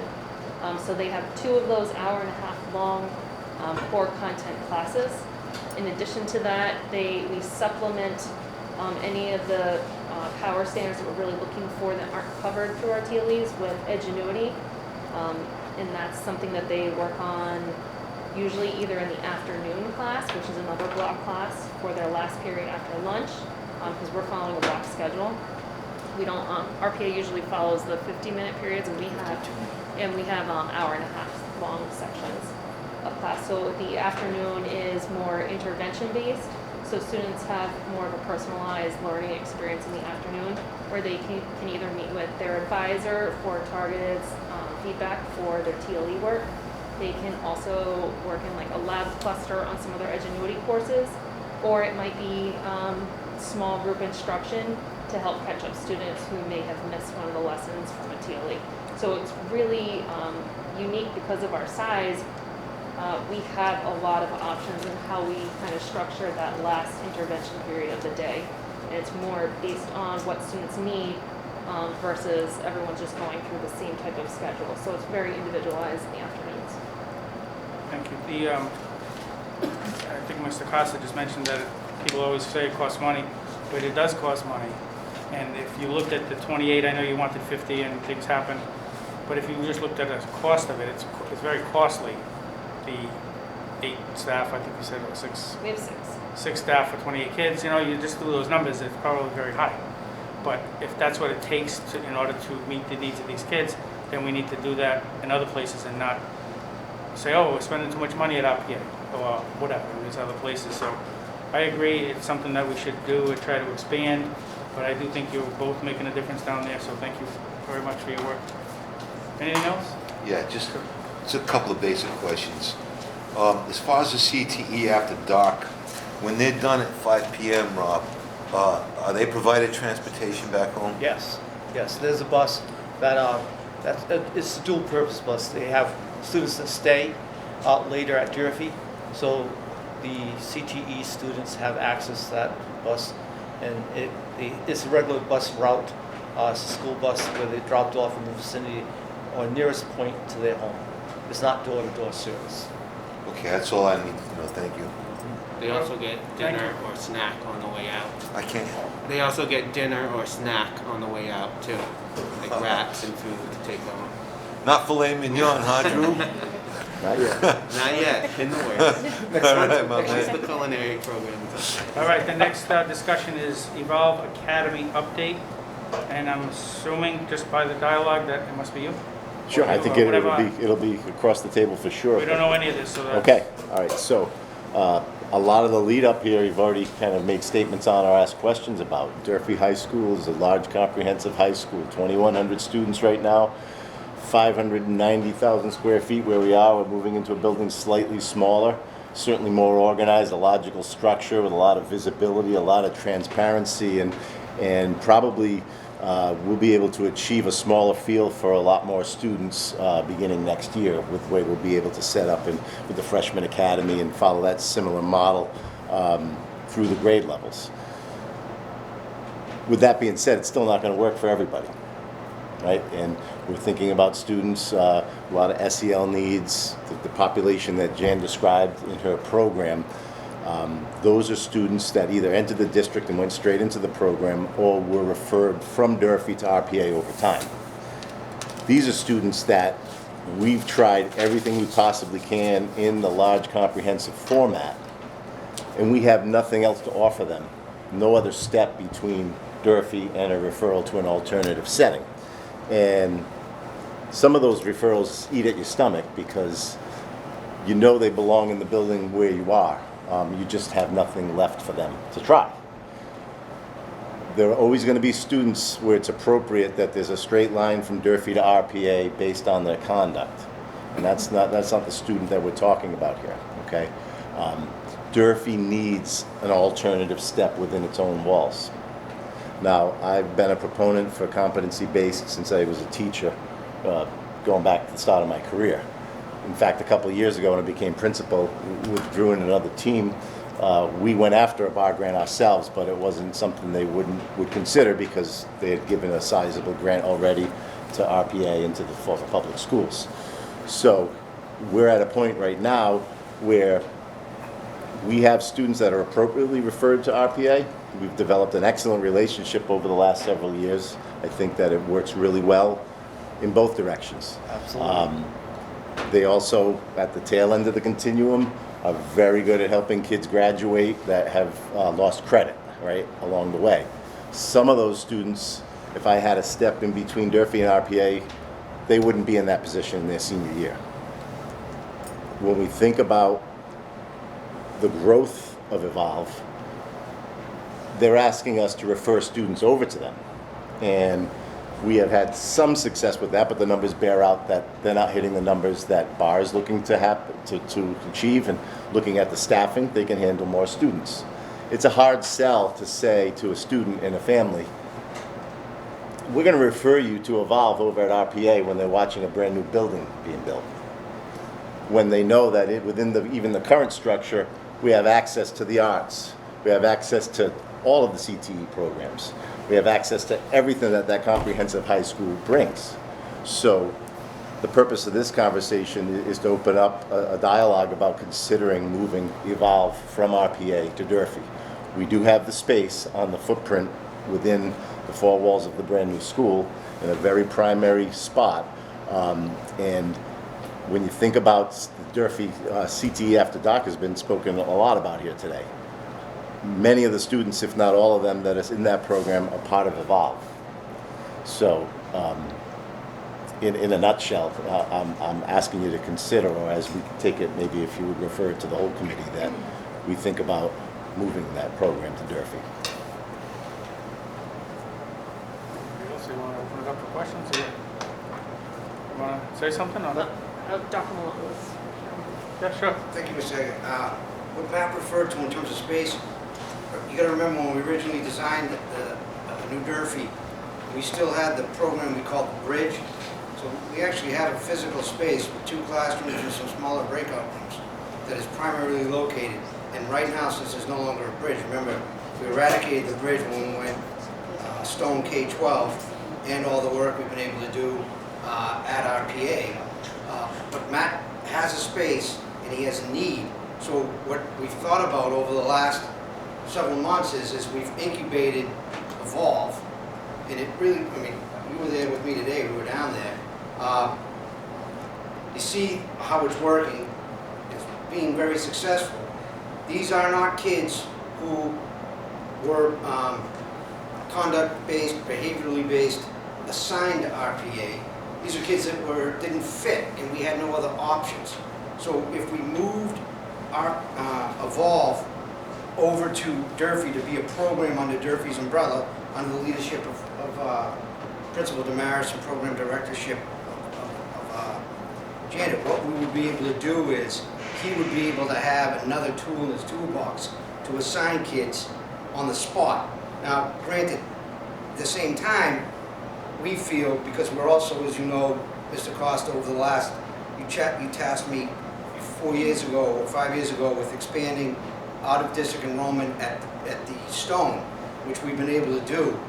We feel Evolve will be another opportunity for other districts looking at competency-based instruction, which is this new way of thinking differently about how we deliver the instruction, that this is also an opportunity that we may be able to grow the program to the full capacity. We're looking at about 50 students, which we have the space for, and as Mr. Damaris says, the critical need. So we wanted to come here tonight and share with the committee as to what we're looking at in terms of where we're locating programs, how do we meet the full needs of the kids.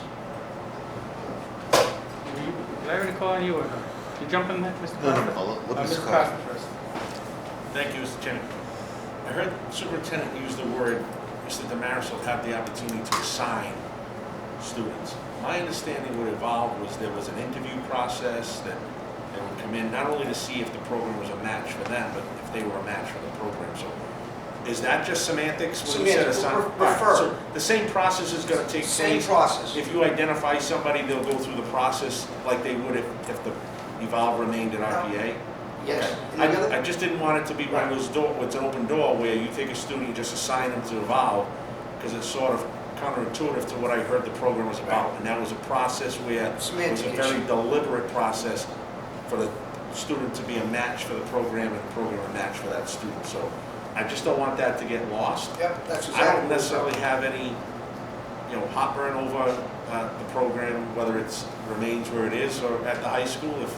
If you think, after talking it through, that it's beneficial for it to be in a new building, then, and you have the space for it, then I personally, as one vote here and then eventually the full committee, will support it if that's your ask, because it does make a lot of sense. It's another opportunity for your students to experience the new building and for you to be able to have available to you the opportunity for students who are interested to be a part of that, as opposed to, do I want to leave this brand new school to go down the street to the RPA? And they may otherwise choose it if it's here, as opposed to wanting to leave that new building. So that may be a draw as well. And if we can, market it, if we don't have, we have available seats, if we can market it to other districts, to have their students come, here and experience Evolve, and sort of a win-win in that manner too. So I certainly support it. Thank you, Mr. Chairman. Mr. Corey. I hope the model works. I'm a little bit skeptical because of the size of the new school. That being said, that's my only skepticism, because I think the new school is going to provide that student with a more comprehensive opportunity toward their education, especially when it comes to the arts and sports and all that other stuff. I think that's just great. My concern is, will Evolve at Durfee still look like a school within a school? Will it be a small program within the huge confines of that new school? Will those kids still have somebody like really close that they can closely associate with, so that they can not be intimidated by the greater size of the school? Those are my questions. And will there still be benchmarks in place for their opportunity to be in the Evolve program? Absolutely. So we still want to keep the integrity of our model and keep the components that are working, because we are finding a lot of success having that primary person model, and the smallness of it is a really integral part of what makes a kid feel safe, especially a student that's dealing with some social emotional issues with anxiety or depression in a larger, overwhelming space. So being in a smaller, almost school within a school kind of atmosphere, that's what we want to maintain for our Certainly. students, to keep that. I asked this out of an abundance of caution because I remember when the alternative high school came online, and then the initial way that we did business, I was working at the high school, and the way that the referrals were sent there, and the whole process, the revolving door process of turn around, okay, you can go back to the sending school, and then the wrong type of kids were being referred there initially. And so the whole thing got jumbled up right away, very, very quickly. We didn't have a strong handle on how to have an alternative high school. And no pun intended, but it has evolved phenomenally since those days. Very happy to see RPA doing what it's doing today. And by the way, I like a lot of the new classrooms that were painted, nice and bright and yellow. I mean, really, those are all mood enhancers right there for the kids alone. So we're paying a lot of attention to RPA, you know, maybe not enough yet, but more and more. And I just want to know that these kids in the Evolve program will benefit and still remain with a small environment so that they can prosper. That's my biggest question. And those students too also are participating in Durfee After Dark. They want access to clubs and extracurricular Of course they experiences. do, which is great. And this is an issue of equity too, to allow the students access, and they're on campus where they have access to all of that. And it would just ultimately even enhance their experience that they have right now too. You know, I mean, the other nightmare I went through was the bridge program itself. You know, it just didn't really work out very well. Is the bridge program still going to be in a program? No, it is. No. We've It's going to be replaced by this? Yeah, so we've redesigned what was the bridge program so Yeah. that the students are not segregated from the rest of the school, and kind of, you know, you have a knot of students kind of feeding off one another, right? So, Yeah. So they're within the classrooms with their peers with extra support. I just want to give you a kind of a perspective of the physical space. Okay, this is a first floor location, just beyond the main office. Actually, it's just beyond my office. Okay, and it's at the northeast corner of the building, which is not far from the north entrance of the building where most students are going to get dropped off. And between the the original bridge location, where Evolve would sit, between where Evolve sits and that entrance are the CTE programs we're talking about. So in the school, first floor is high needs special education, CTE programs with a lot of visibility and glazing on the hallways to market themselves, and the fine arts. And these are the programs that the students do not have access to at RPA. So, you know, in terms of students, over time, you may see some students take specialized courses outside of Evolve. That's something that may happen based on demand, right? But I'm confident that they have a beautiful space. It was designed to be self-contained with 4 teachers, an adjustment counselor, pull-out spaces, all within one realm. Sounds very much like the model of the circuit program that I was involved with earlier in my career. 4 core teachers, adjustment counseling, you know, close associationship. Will your offices be transformed to Durfee, or will you still have an office at RPA? Probably all move to Durfee. So then Rob will be at RPA? Yeah, okay, so everything's gonna look a little different next year. Thanks, IU, Mr. Chair. I think it's a good idea. I'm concerned about a couple of things, just that it's a Durfee program, just like if it's an RPA program. So it's a program within the school, not a separate, totally separate entity. And I think what I've heard is that that's the case. It's going to be these students at Durfee High School within the program here. I don't think it sounds a lot different than what the bridge was, but I don't want to go back to the bridge. So, but it's very similar in that the model is 4 teachers, small thing. I think the difference here is we have an administrator. You're not going to have the issues with the behaviors and the used to experience, but it costs money. And I think we need to know that when you say you want to target this much money for these type of kids in this type of environment, it's probably going to work more than likely. If we did that same thing at RPA with that same type of investment, it's probably going to work. If we did it at other schools, so I don't doubt the model. I think it's competency-based. If you could do competency-based like this with some kids that are 18 years old, but they know the material but don't have any credits, it would solve a lot of issues at that high school. I'm for it. I just want to be careful to not call it a totally different piece. And the other piece is what comes of RPA at that time. I don't want to see RPA necessarily change to be a dumping ground, or the positives that have happened there. So we move them out. Well, what's going to move in? But that's not necessarily this discussion. It's probably, a future discussion. Superintendent. Financially, we got one more year of the implementation grant. We've done really good work. The Bar Foundation has been talking about inviting us to apply for another second implementation grant. So financially, we've been paying for about half of the program with grant funds. We know we have a large influx of federal dollars, but also with the Student Opportunity Act, we could move the funding of the 6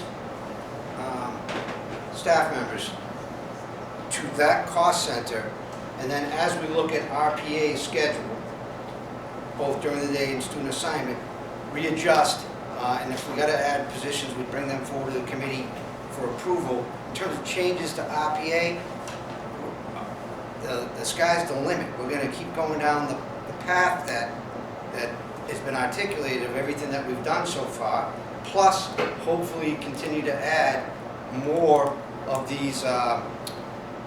We met with Diamond the other day. There's another opportunity to do some cross-cultural stuff with Diamond and Durfee, but also involve maybe some of the RPA kids in that opportunity.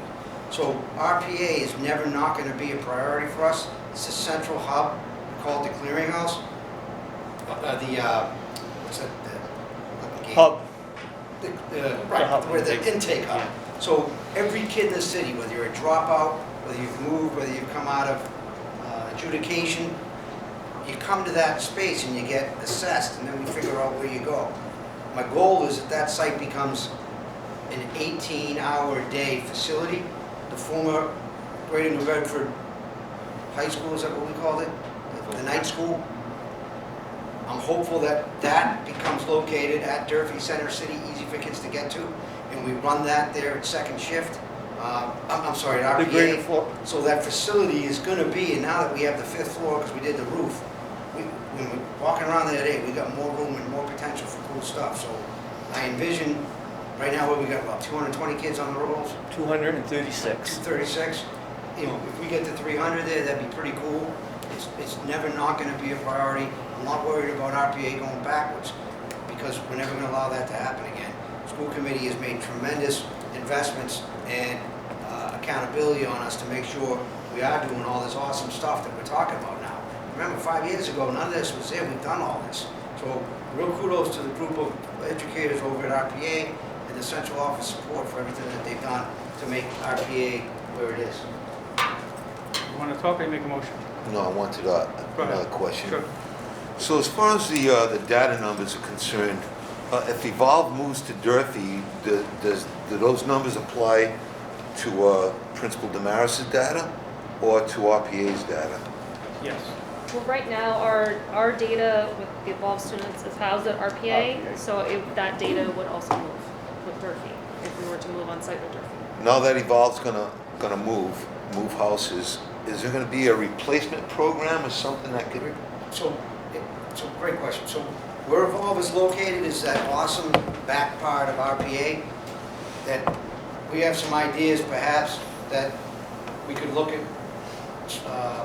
outside agencies, Yeah. housing, so like for example, one of the two of the collaborators that we're talking about, or we continue to expand, but I do have that 5th floor.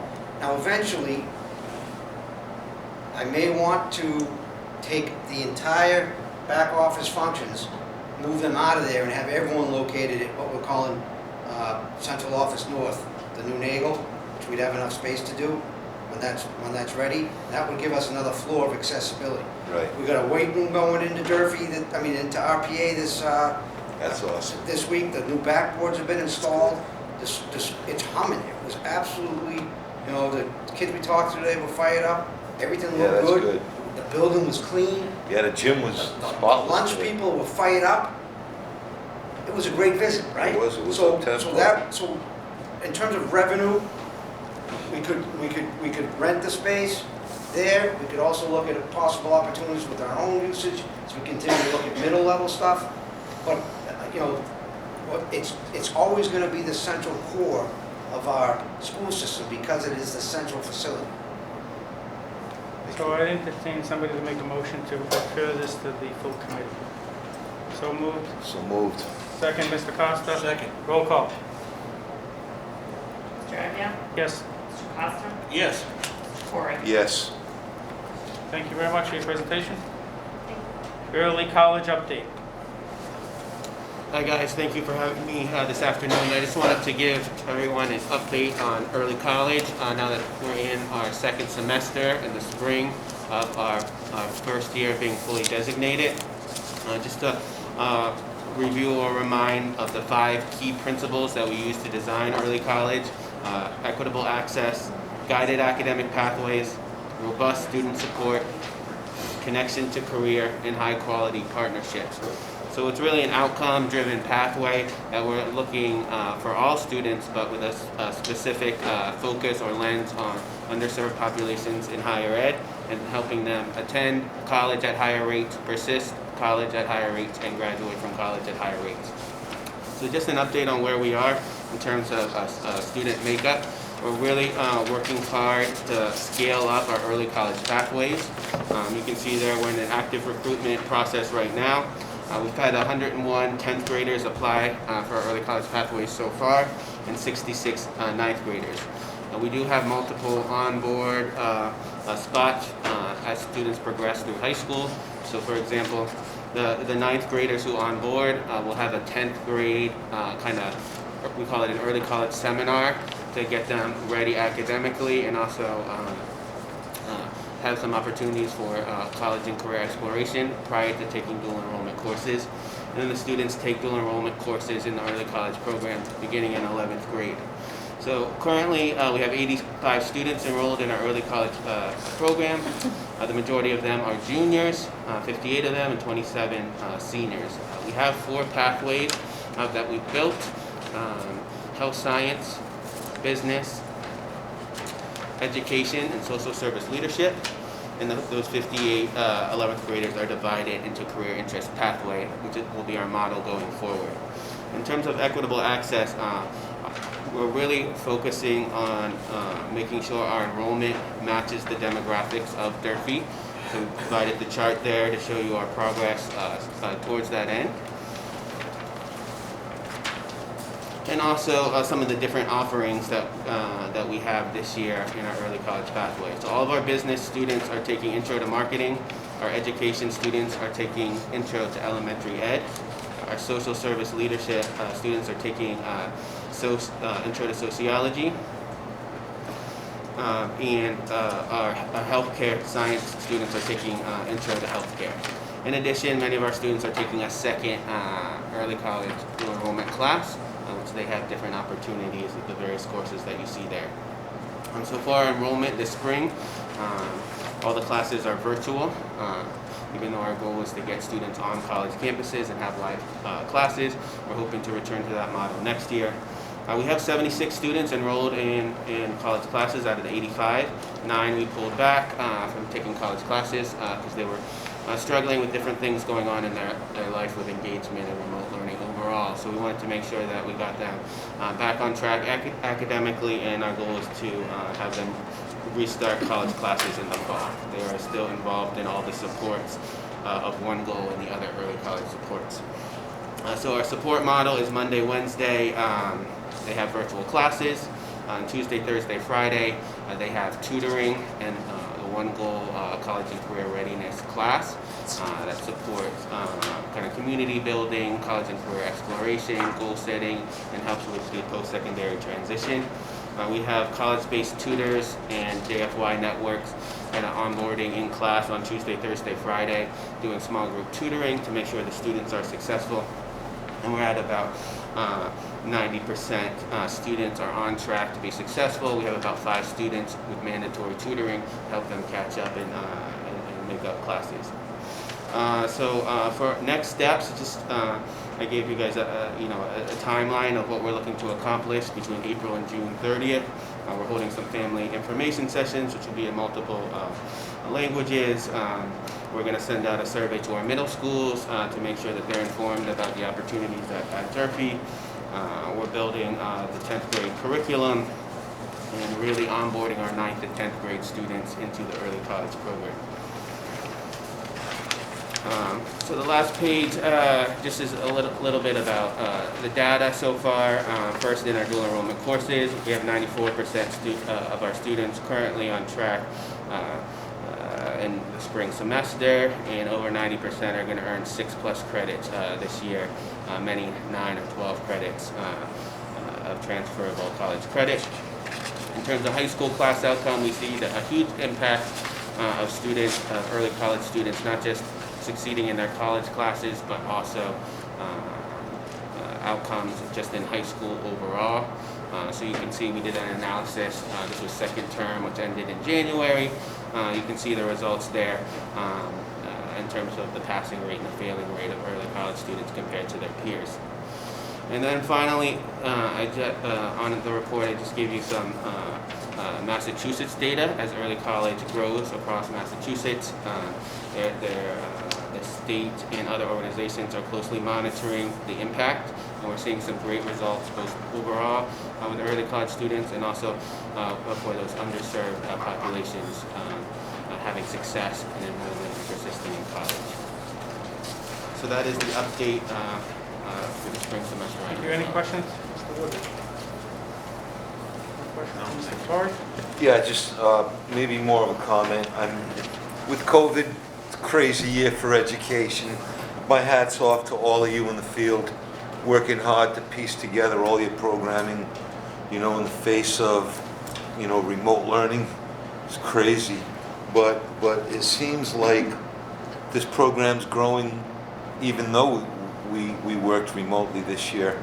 I know that I feel my heart goes out to the seniors this year at Durfee having their whole year disrupted by COVID. So this is all really good. Speaks very well to the sense of direction our schools are going into. It's easy to talk about early college when I know that earlier before we were talking about early childhood. So hopefully the early childhood programming and all the other programming we're doing, the elementary, middle, and high school levels are gonna lend to this program, and the outcome would be more and more kids choose this pathway, when they get to Durfee. The kids that don't go into generalized education with hands-on, the kids who are looking for college, hopefully we'll continue to grow this. This is really good. Good work, Drew. I know you got your heart and soul in here, and your breakdown is honest, and I respect that very much. Thank you very much. I yield. Mr. Superintendent? Yes, correct me if I'm wrong, but did you present today to the South Coast Chamber? I did, yes. Can you tell us real quickly how that went? Sure, yeah. So we presented on our early college program to the South Coast Chamber today, just to highlight the work that both Durfee Fall River, Bristol Community College, and Bridgewater State has done. We're being recognized as a leader in early college. We have the only designated program on the South Coast, and we're scaling up quicker than most. And a lot of it is due to the partnerships that we've been able to develop, with the schools, working with the centralized staff, the support of the school committee, but also the collaboration with One Goal and Bridgewater State and Bristol Community College, all with one mission. So One Goal, is that a collaboration between all the institutions that are lending to this? What is that? Yeah, so it's a nonprofit that basically has the same mission as early college, so we kind of embedded and married the two. So they train a Durfee teacher on staff to stay with kids 11th and 12th grade, and also follow in an advisory capacity their first year of college. And the goal is to build a community, expose students to post-secondary options, help them with admissions, and the equitable access component of early college. One Goal really is focused on a middle-achieving, first-generation college-bound student and supporting their journey. So they've been a great asset to our early college success. The only thing I'd say is you're definitely on the right track. Every time you present, it's different information, it's new, it's getting better. So just keep up the good work and keep us informed as we go. So thank you. The last item on the agenda is district-wide speech services. What I had here is just a breakdown of speech services by school. Staff assigned is also noted as a breakdown between who is FRPS staff and who is futures by an asterisk next to the SLP or SLPA's name. And right now I give our speech folks a ton of credit because it's definitely been a challenging year given some of the restrictions they've faced. Given like not being able to mix classrooms and cohorts and doing some of the more typical groups they would do. But so far, I think probably our biggest challenge has been early childhood because our early childhood centers have even stricter restrictions. But we've been able to make some shifts and moves in order really to meet all the level of needs. We did recently have a vacancy at Viveris for about a month. We had an SLP resign mid-year, which is always an interesting decision, I think. But we have filled that position along with another SLPA. And what is even better news is I think we've had about 3 applications for SLPAs for the 21-22 school year within about the last 2 to 3 weeks. So an uptick in applications is great news because we're definitely going to look to convert more of the contracted staff from futures to FRPS. Any questions? The only question I had, thank you for this information, it's good to see. I know we've talked about this for months and months and months, but one of the meetings where you had mentioned that it costs less to, it was a cost savings to hire people versus not. I still haven't seen that, but I'm still curious of it. Kevin did the math on that, and I thought he had sent it out. So what Mr. Almeida sent out was sort of a list of what's in the budget, Yeah. So we know we spend X amount on this and X amount of that, basically a financial sheet. Okay. But what I'm looking at, it just says a committee, so we can get a feel for, does the service provider, is it saving money, is it costing more or less, and what's the difference there? Because the service is a service, so, we went out for the vendor when we couldn't find people. Yep. So they provided a service. What I'm looking at this is to try and analyze whether that service is as good, is it different, the caseload's higher or lower relative Gotcha. to speaking, so more so it's a value judgment for us. Yep. Whether I we thought go Kevin on. gave you that specific breakdown, but I can definitely tell you off of, just from my knowledge, when we did the initial analysis, in terms of SLP positions, it was only a very slight cost savings, right? Because we're paying them with their benefits and salary. It was pretty much an even exchange. However, for each SLPA, we averaged that we were saving anywhere between $10,000 and $12,000 per person due to their rates. Actually, for some reason, through the company, don't vary that much for an SLPA or an SLP. Thank you so much. There's definitely a significant cost savings on our SLPAs. One of our challenges in that is that we have to have enough SLPs on our staff to supervise them.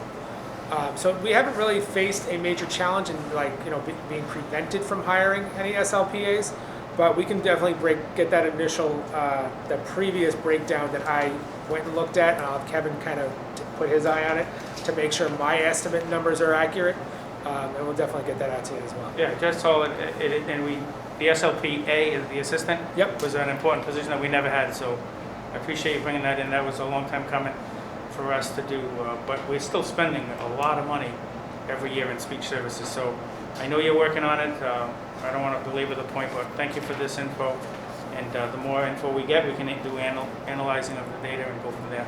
Definitely. You guys have anything else? I did want to just mention that Dr. Sharice Taylor is here.